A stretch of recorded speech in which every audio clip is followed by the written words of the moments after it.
Hello, classmates. Hello, professor. Today we're talking about plea bargains. And the first thing that Professor Divine wanted us to explain was the plea bargain process. Well, a plea bargain is an agreement between the defendant and the prosecutor.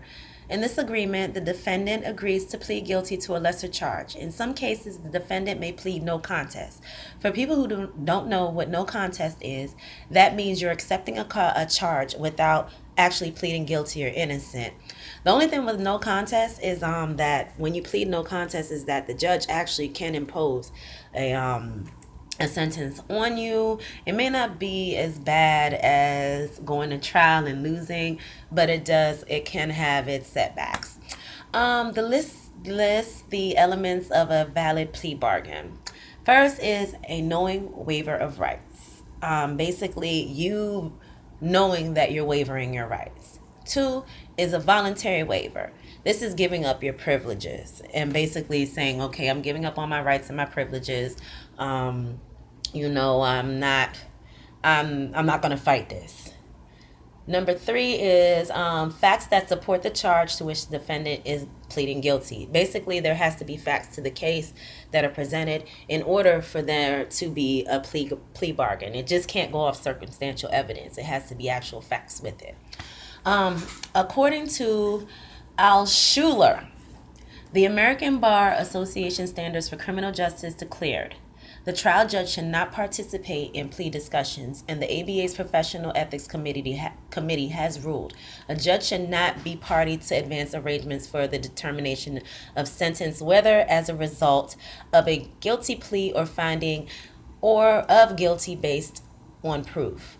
According to the President's Commission on Law Enforcement and Administration of Justice, the judge's role is not that of one of the parties to the negotiation, excuse the smacking, but that of an independent examiner to verify that the defendant's plea is a result of an intelligent and knowing choice and is not based on misapprehension or the product of coercion.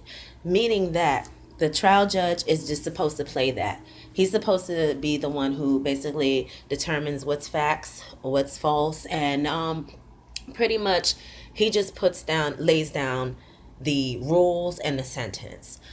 Now, the last question here, this one, oh my gosh. Create and provide an opinion on whether plea bargain is a benefit to United States criminal justice system and why. Now, for me, I actually had a conversation with someone who had to do a plea bargain about a drug charge. It was a pretty big drug charge. And the person ended up spending 12 years in prison. And I asked the person if they felt that it was fair, and the person broke it down to me and told me that if they did not take the plea deal, then they would have served 12-year consecutive sentences, meaning that would have been 36 years. So in his opinion, it was a good thing. But then we got onto the conversation where I started speaking on people who take plea deals who are actually innocent. Now, the plea deal thing, it's a double-edged sword. It can work out if you are really guilty of a charge that is, I don't want to say the term really bad, but just something that's just appalling and crazy, and you have a plea deal presented, more than likely that person's going to take it.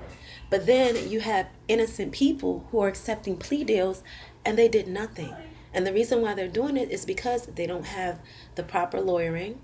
They know if they go to trial, more than likely the prosecution, which we sometimes know to be true, prosecutors do lie, and coerce juries into seeing what they want to see.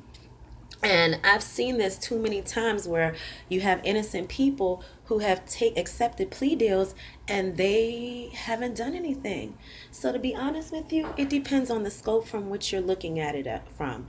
If you're someone who's actually done the crime and you don't want to do all the time, it's a good idea. But if you're someone who has not done the crime, and someone who is like genuinely innocent, it's not good. So for me, I would have to say, in my opinion, the plea bargaining thing is definitely a double-edged sword. It depends on the person. It depends on, there's so many factors that play into this that it's too long to list. but I'm pretty sure my classmates and my professor understand what I'm saying. Anyways, I thank you all for listening to my video. Professor Divine, I apologize once again for turning this in late. I really do. My child and his graduation has had me busy and left me broke. But I thank you again. Classmates, I thank you, and you all have a great week. Thank you. Bye-bye.